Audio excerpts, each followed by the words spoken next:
Morning everyone and welcome back. We will be doing we'll be focusing on book covers today, so book illustration, but mainly the front covers, and then we'll look at illustration in a little bit more detail later on. And I can't wait to see everyone's pieces of work. I've loved seeing all your work so far, the Halloween stuff that we did, the colour stuff, the blind contouring. We've done so much in the last 7 weeks, so well done everyone, and it's been great seeing everyone's pieces of work. On today, the PowerPoint that I will send out, it does have printables, but the printables aren't really relevant to the task. So whereas the other printables in the previous lessons are a little bit relevant, and you can use, or you don't have to use, you can do your own work, which most of you have done. However, today the printables you don't need to do at all. They're just there as if you want to do as something extra. There's a word search there, and I'll talk about that as we get closer to that.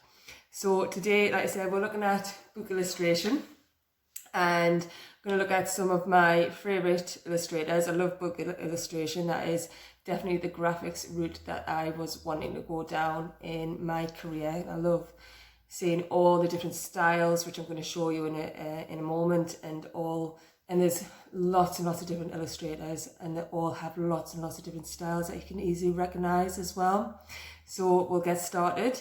The first slide is of Dr. Seuss, and Dr. Seuss is an American illustrator, and he has done many books. He's an illustrator and an animator as well.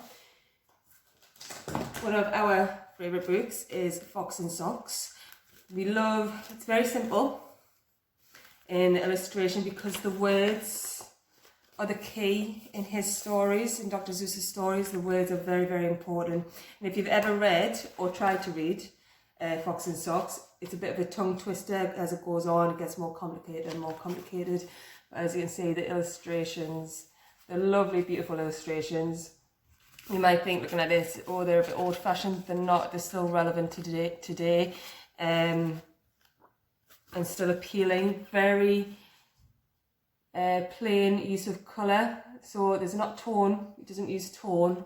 He does use tone actually in how he adds the black, but he doesn't use tone with the colour. So these are it's block colour, and the tone to make things look more realistic, more real, is with the use of the black Fineliner or the black pen in his pieces of work.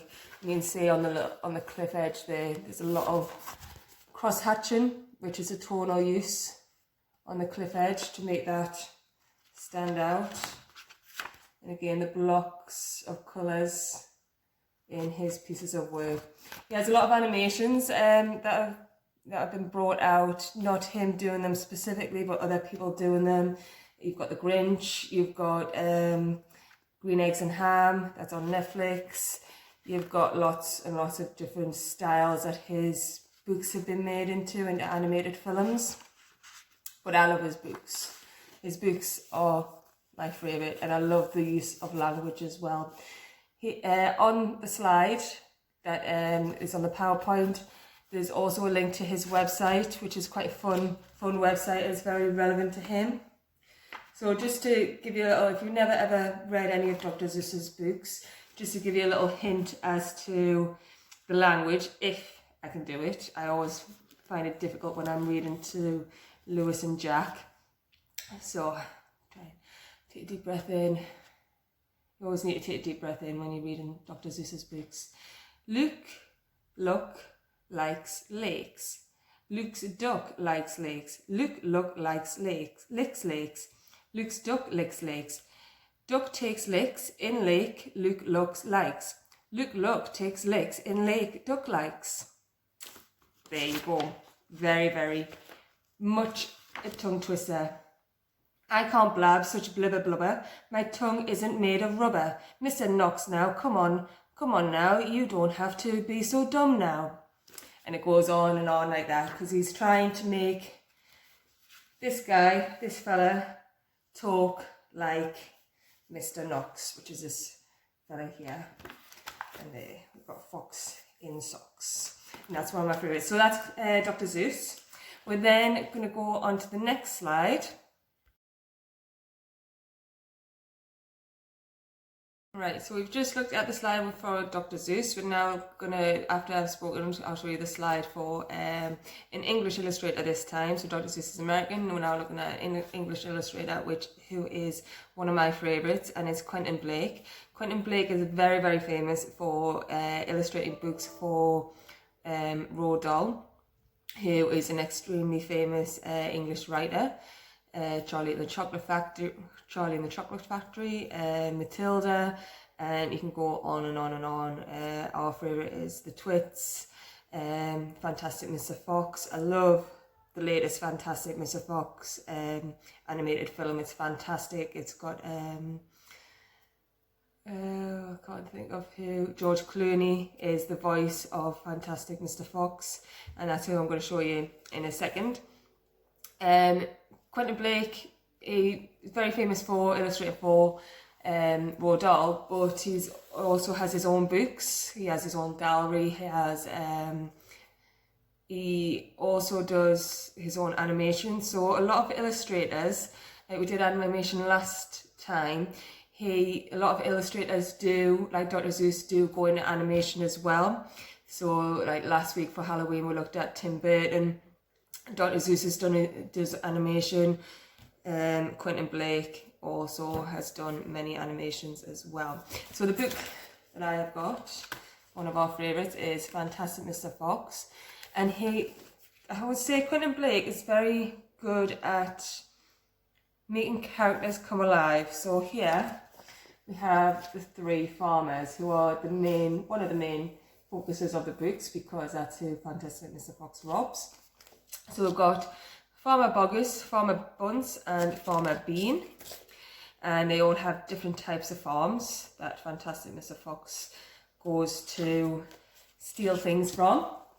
And Quentin Blake's illustrations do a lot come over the pages, and then a little text and a bit more. You see the children, they all look well, they're not completely different, but they all look like different people. And that's really important. That's what can be lost in drawing sometimes, especially when you're learning to draw, is that sometimes you can make the characters look exactly the same. Whereas if you think of humans, we're all different. We may look similar in certain ways, but we are mostly a bit different. So like the farmers, you've got a very tall, slender farmer there, and then there's the three farmers together. So you've got the tall, slender one, you've got the smaller guy, and then you've got this big guy here. And then the most famous character, obviously, there he is, hiding in the night, ready to steal. And Quentin Blake uses a lot of watercolor in his work, which I like because I love using watercolors. So he uses a lot of watercolor, Fineliners as well. And he doesn't normally do a lot of backgrounds. It tends to be just a little hint at the background, so the characters are the main focus. And then we've got someone digging into their burrow, or I'm not too sure what foxes live in. Is it a burrow? You tell me. You find out. And there he's digging a tunnel to try and get away. So two illustrators that I've looked at, Dr. Seuss and Quentin Blake.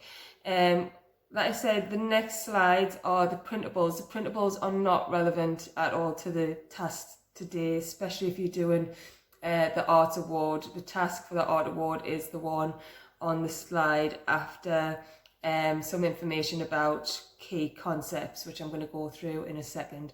So the next couple of slides, which I'll put on, are printables, but they're just a bit random. They just link to Dr. Seuss and Quentin Blake. They're not, you can do them, that's absolutely fine. And if you want to submit, obviously not the word search, but anything else for the Arts Award, you can do if you're doing the Arts Award. But obviously the main task is going to be the last slide, which I'll go through in a second. So the next couple of slides are the printables.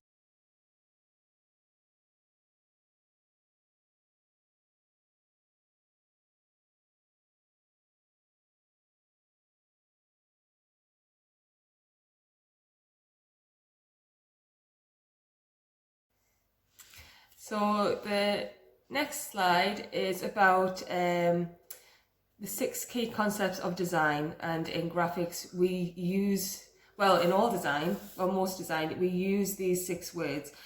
Particularly in book illustration. Book illustration tends to use quite a lot of them mixed together, but in advertising, in animation, in most aspects of design, posters, etc., you use these 6 words at some point. Tone you may not use, but it is there because it can be used, because you might use block colour. So we've got colour. Colour we've spoken about the colour wheel and primary and secondary colours and complementary colours. In design, designers use colour to set the mood. So for example, if you're doing a very dark, scary story, it's going to be dark, scary colours. You're not going to have bright, cheerful colours, because then that's not setting the mood for the type of book that it's going to be. If it's a thriller, it's going to be kind of dark colours. And then if you're going to do something happy story, then it's going to be bright, cheerful colours. So colour is there to kind of set the mood, the tone of what it is you are going to be viewing, what it is that you're looking at. Purples are seen as very rich colours. So a very rich story might use a lot of purples, a lot of dark blues as well. Tone is obviously, again, we've spoken about, and we've done some tonal work, is where you go from dark to light. Remember, with tone, you don't change the colour of your pencil, and with pens you can't really do tonal work with pens. With tone, again, you can use different types of pencils, like your HB pencils, and just light, and then getting darker and darker gradually in light. You can also use cross hatching. So cross hatching, I'm just going across, we're doing lines, and again you can go from your dark to your light. Then we've got line. I know I might not be saying them in the right order because I can't see them on the screen. Line is a funny one. Line can kind of confuse people sometimes, because when you think of line, you just think of a straight line, and that's all you think about. Line can be, in design, line can be invisible, and it can be used to separate things. So for example, you could, down the centre of your picture, so like this one here, this is off when we did the blind contouring, this figure here could be the central line, so it's invisible, but it's an image has been used to create the line. Line can also be zigzagged, it can be straight, it can be there in front of you, it can section off, so it can go horizontal, vertical, it can go in any direction. So line, you can see it sometimes, or line can just be there invisible to section things out. And I'm going to use an invisible line with my typography. So again, we're going into typography now. So typography, again, we've spoken about different typographers. Typography is extremely important. It's kind of underrated, but typography is there to, the style of writing can really advertise to people, especially in books. So the fantastic Mr. Fox, that is a style of font, that is a style of typography. The way that Roald Dahl is written as well. The Fox in Socks, that's quite a bold font. I know you're seeing it back and front on the video, but you can still get the gist. Some of my other favourite books, my most favourite storyteller, Terry Pratchett.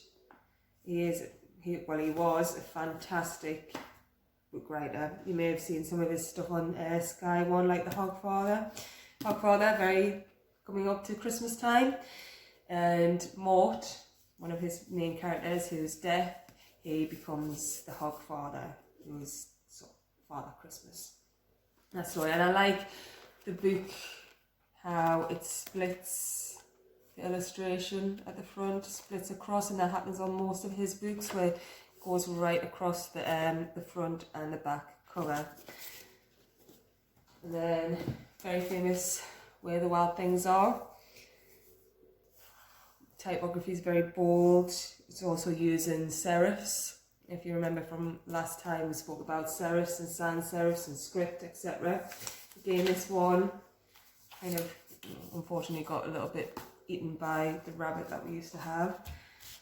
Again, it splits across the front and the back. And I just randomly opened a beautiful illustration there of all the monsters, the wild things, and the young man on there as well. He was a very naughty boy, if you read the story.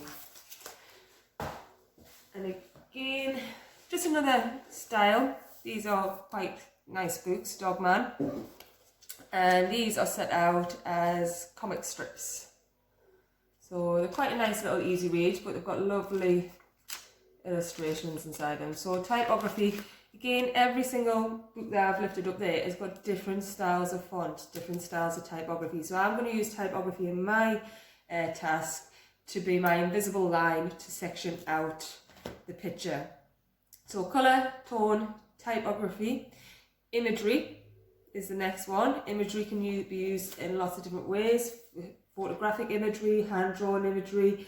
Obviously I'm showing you illustrations, so it's all hand-drawn. It can be blocked colour like that, or it could be nice tonal, entirely. Lots and lots of different styles, lots of different ways to do imagery. And then, so colour, tone, typography, line, imagery, and the final word, composition. Composition is the most important word for a designer. And composition is basically a posh word for layout. How you lay things out are extremely important for any kind of illustrator, designer, etc. So for example, if I go back to Mr. Fox, Quentin Blake needs to work with Roald Dahl and the publishers as to which parts of the story he is illustrating. So I need to work with that. And where they will be placed in the book. So you've got the illustrations in between the text on these ones. I had it, I think it was near the beginning, where it's going across 2 pages. So the illustrator, the writer, the publishers have to all work together in how the composition is going to work. And the composition is the layout, where things are going to be placed. As an illustrator, you need to think about where your characters are going to be placed as well to show the story. So composition is one of the most important things to a designer. Where you're leading the person's eyes, where is the person going to be looking at? It's extremely important. In advertising, they've got to lead you to the main points, so the main product, etc., to sell to the consumer. So very important. So they're the 6 key concepts of design: colour, tone, line, typography, imagery, composition.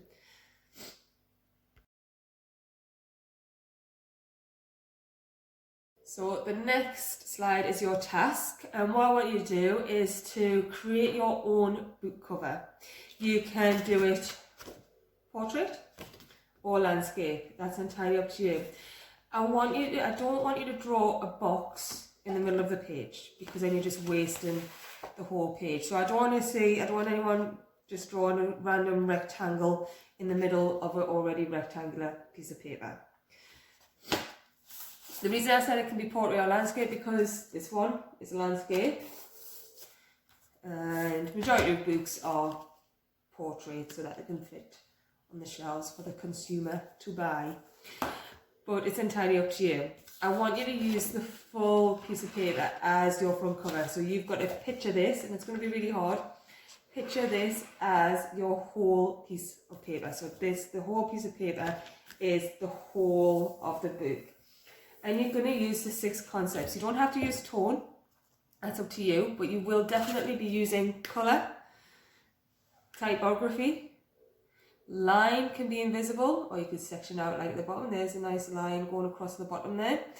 This line going across for the author's name at the top. It's an invisible line, but it is there. So you will be using typography, colour, line, imagery, and composition is the whole where you're placing things. So you really, this task is a little bit harder because you really have to think about where you're placing things. So like I said, you're not drawing a random little rectangle in the middle of the page. The whole page is your front cover. I'm going to do the witches. We tried to watch the new witches the other week, but I have to say it is very, very scary.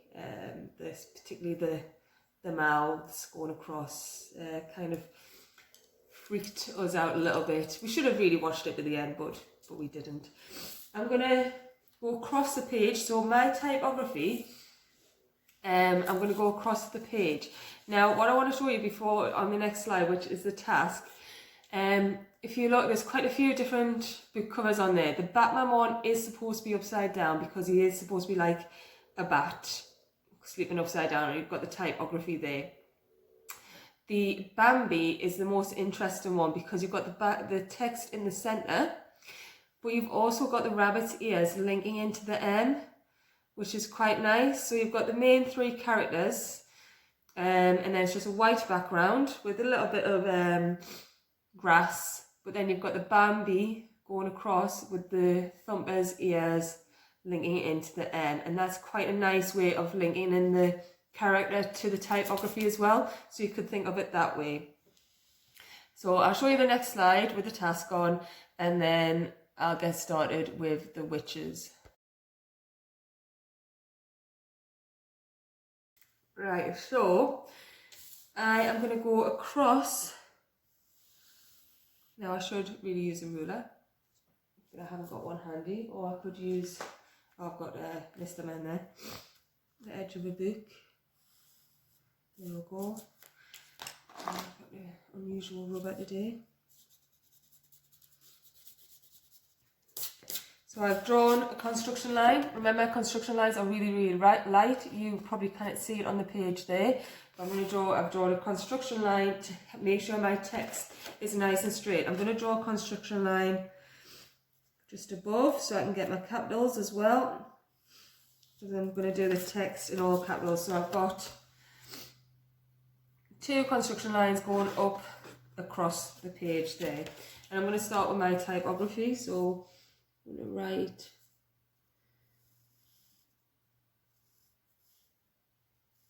I'm using my construction lines.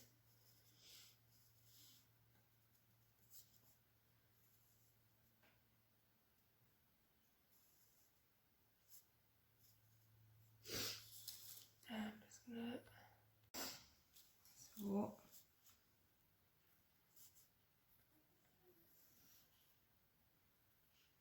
I've gone over my construction line there. So I'm just doing each letter just quite simply, just as a block. I'm using watercolor paper because I'm going to use watercolors today.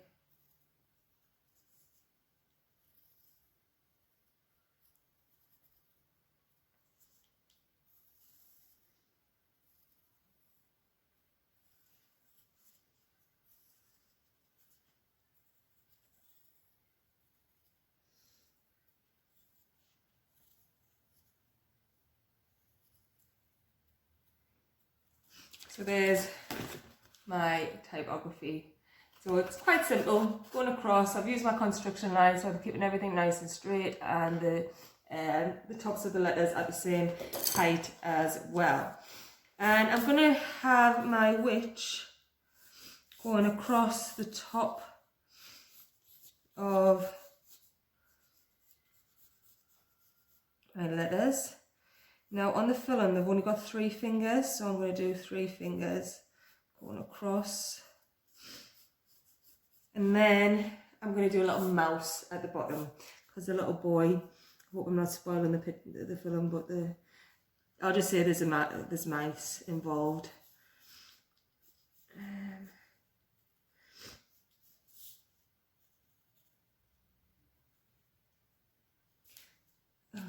Drawing's on, but strange. There we go, that's better. So there's a few little mice. You have a nice long tail leading up to the edge. It looks mouse-like. So there's my starting point. So I've got the witch. I haven't really drawn a lot of detail in the witch. I've got the witch going across the top and a little mouse kind of looking up in the bottom corner. So like I said, I'm going to use watercolours today. I've got some different watercolours. Sorry, I've just disappeared.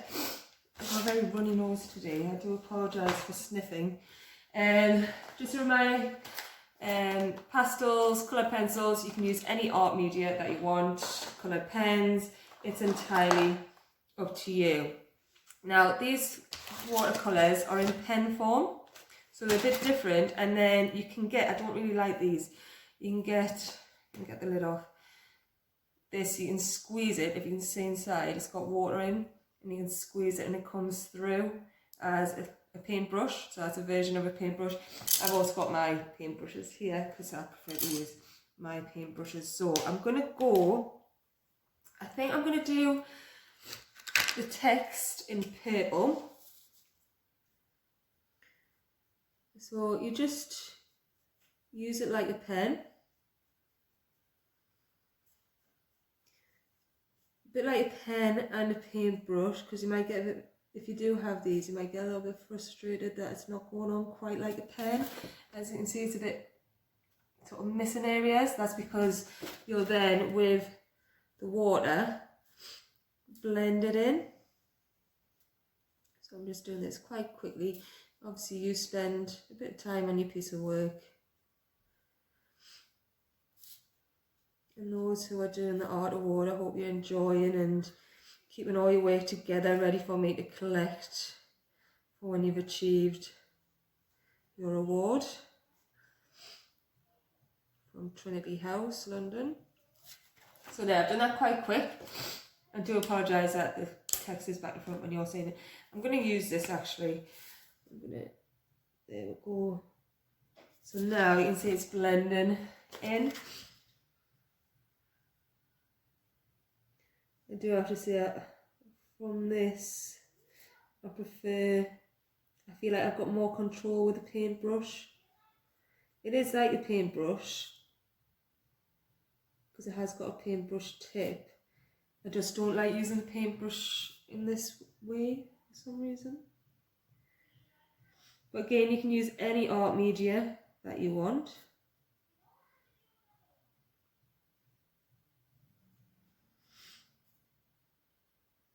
Nearly done on the text. What I'll do with the text as well to make it stand out more with the typography, I'm going to go over the outer edge with a pen once I've finished. I just need to give that a bit of a squeeze. Once I've finished the whole thing. So I'm going to leave, actually I'm going to do the edge of the witch. I'm going to make the witch very dark, very black, very sinister. Going around the edge. And with these pens you can kind of blend a bit. So I'm going to have a very dark with very pale fingers. I'm just going to have that blending over there. Going around the mouse. I think, because I want the mouse to stand out, I'm going to do a light brown mouse.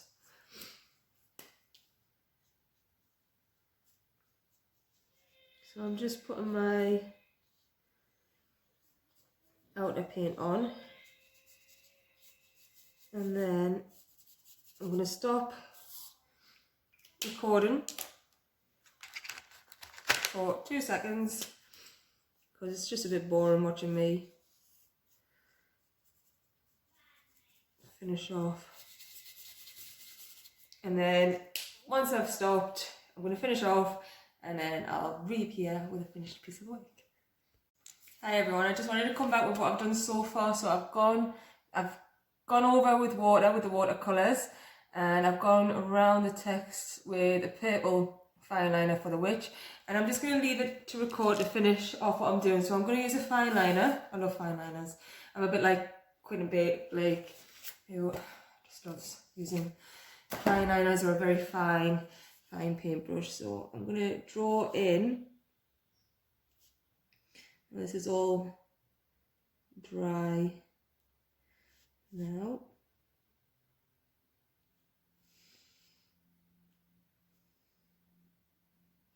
My little mouse.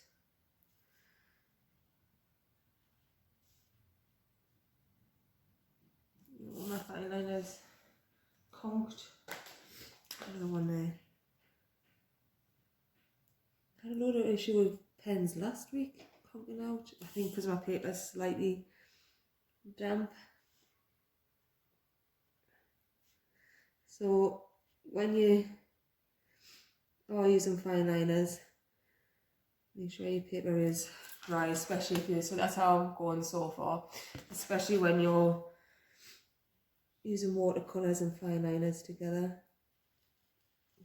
Nice long mouse tail. Put a little bit of detail going along the tail. So there's my little mouse, and then going on to the witch. So I'm going to do her fingers first. I'm not too sure what I'm going to do with the face. So we've got long, creepy, hunched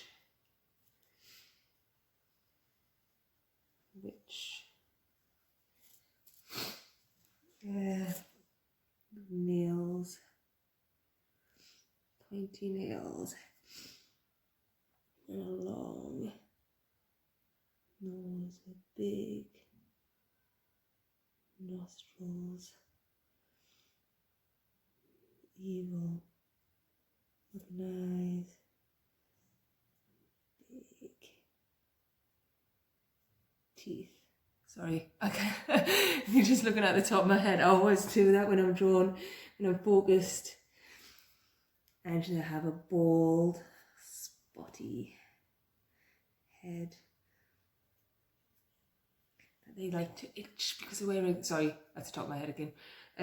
Like to itch because they have boils and all sorts. And big nostrils because they like to sniff out children. So there's my book illustration. So I've done the witches, got my little worried little mouse at the bottom there, and I've got the horrible witch climbing over, and I've got my typography interlinked in my drawing. So my composition is, the illustration is linked, and I could do a background colour to finish it off. Obviously I've used a scrap piece of paper with my contouring on the back there. And then I just want you to be creative. Think about the composition. The composition is the most important. Use construction lines when you need to use them. So remember, construction lines are light lines that you just easily rub out after you've used them. So I use construction lines for my typography to make sure that my typography was going straight across. And be creative as well. You can use, like I've used the witches, you can do stories that already exist, but I want you to redesign the cover. And like I said, think about the composition. Composition is key, and I look forward to seeing everyone's creative pieces of work. And I'm really sorry about showing the top of my head, because when I'm drawn, I always draw like that, very close to the paper. I haven't got too bad eyesight, but I don't tend to draw upwards. I tend to go down as close as I possibly can, and that's just the way I draw. However you draw is up to you. And then send us photographs. I love seeing photographs of everyone's work, and have a lovely weekend. And I'll see you all later. Bye.